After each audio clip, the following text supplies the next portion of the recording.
reporting on the games you love by people who love to game. The MMO Reporter Network. MMO Reporter's PAX 2012 coverage is brought to you by Guild Launch. Slay more dragons with Guild Launch. All right, so I am here with David Brevik, President and COO, talking about Marvel Heroes. Now, had a great panel yesterday, revealed closed beta starting October 1st. Must be really exciting to be so close to such a big milestone in the game. Yeah, absolutely. Not just myself, but everybody, the whole team is really excited about this. Really excited to get it into fans' hands and start getting this thing finished. So for people who might not know that much about Marvel Heroes, they've heard about it, but they don't know too much, how would you describe the game? Wow, I'm going to use a lot of buzzwords here. Action role-playing MMO is really about the best with the Marvel IP. The easiest way to think of it is think of Diablo 2, but 50 people are running around a zone playing together, and that kind of gives you an idea, and then throw it in that you're playing as the Marvel Heroes. That's really what the game's like. Awesome. So the MMO aspects of it, Diablo 2 had a lot of MMO aspects to it, but you wouldn't necessarily maybe call it an MMO. What's different about Marvel Heroes that does push it into the MMO genre? Well, it truly is an MMO because there are thousands of people in the same world at the same time, and so when you're in town, it's not instance, and there could be 100 people in town, and then when you go out into a public combat zone, there's people running around doing their own thing, working on quests, killing enemies and all that stuff, and they're not in your group, they just happen to be nearby. So you pass somebody playing some other character and stuff like that. So it's a very dynamic situation that you find in any kind of MMO. As you're running across, Westfield, you'd see somebody else, going the other way, and that's the kind of experience that you're going to have here too. So talking about having other people, one of the things that was mentioned in the panel yesterday was the ability to team up with people in the world and when you're battling, to feed off each other's abilities. Is there any way that you can expand upon that a little bit? Not really, but we're going to have a lot of cooperative play in the game. Not only from the events that occur, but also, individually, a lot of people's skills work nicely together and things like that. So it's not the traditional MMO tanking, DPS, and healing. I mean, it doesn't make sense in this IP. They didn't have healers running around healing all the other superheroes. So we've gone with everybody's responsible for their own health, which really goes towards action RPG more than anything. And so taking that and then having skills that work together well and having these events where everybody can come together and participate, but you aren't in a group and defeat bad guys and stuff like that. It's just a lot of fun. So one of the things that is quite unique in the MMO space is that working with this IP, we're not making our own heroes to fit into the Marvel Universe. Instead, you're allowing us to play as our favorite superhero. Yeah. What led to the design decision to do that? Well, honestly, it was simply because it sounded like fun. So that kind of rules the day. that kind of makes the best game when the design decision is because that would be fun. That usually works.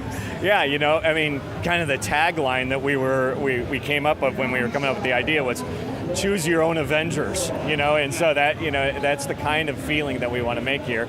And that playing the people that I know and I love, instead of having to make Steel Man instead of Iron Man or something like that, or, I didn't want to go down that route.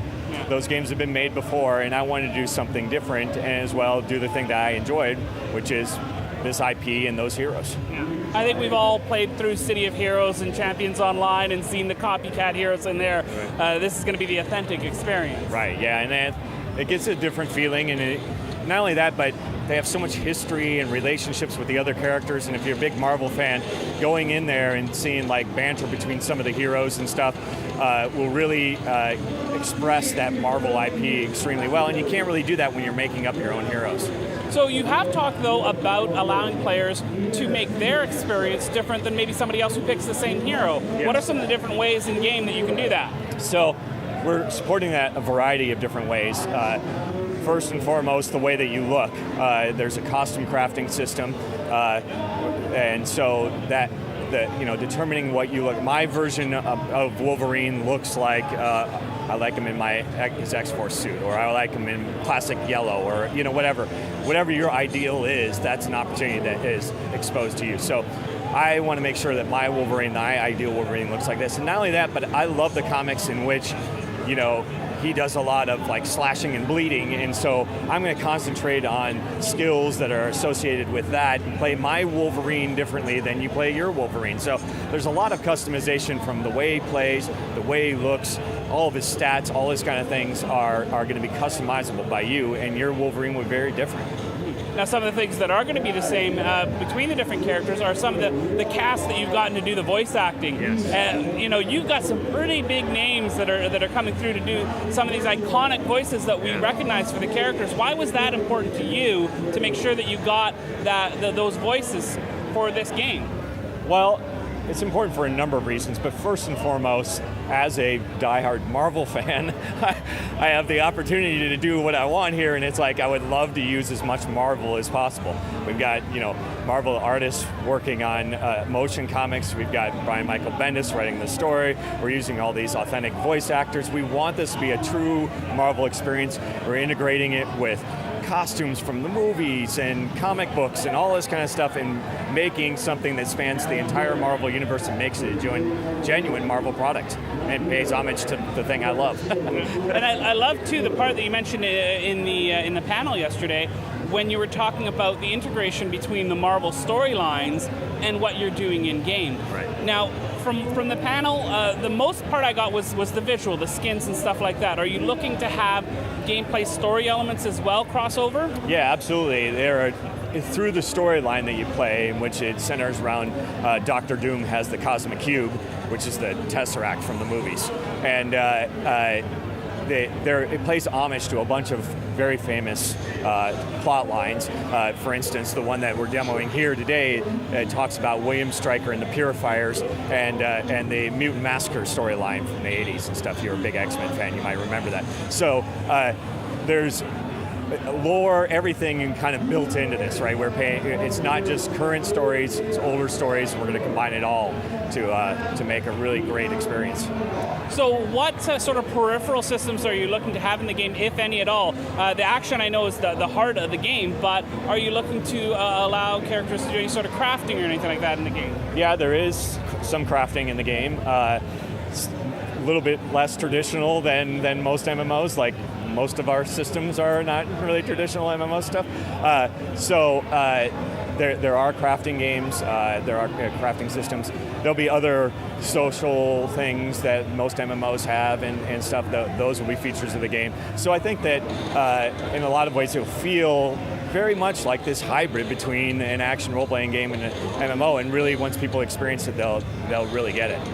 Awesome. So I think this is a perfect time for me to make my own personal pitch for the hero I want to see. I want to hear it. I want to see the 90s Quasar into the game. That was a comic book that I followed for a long time. I'm very familiar with it, yes, and I can neither confirm nor deny the Quasar's in the game, but that's an excellent choice. Thank you, thank you. So on that note, when you go home after a long day at work and you get into the game, which character do you tend to gravitate towards? As my job, I've got to try them all. But the one that I currently am enjoying the most, I think, is probably Hulk.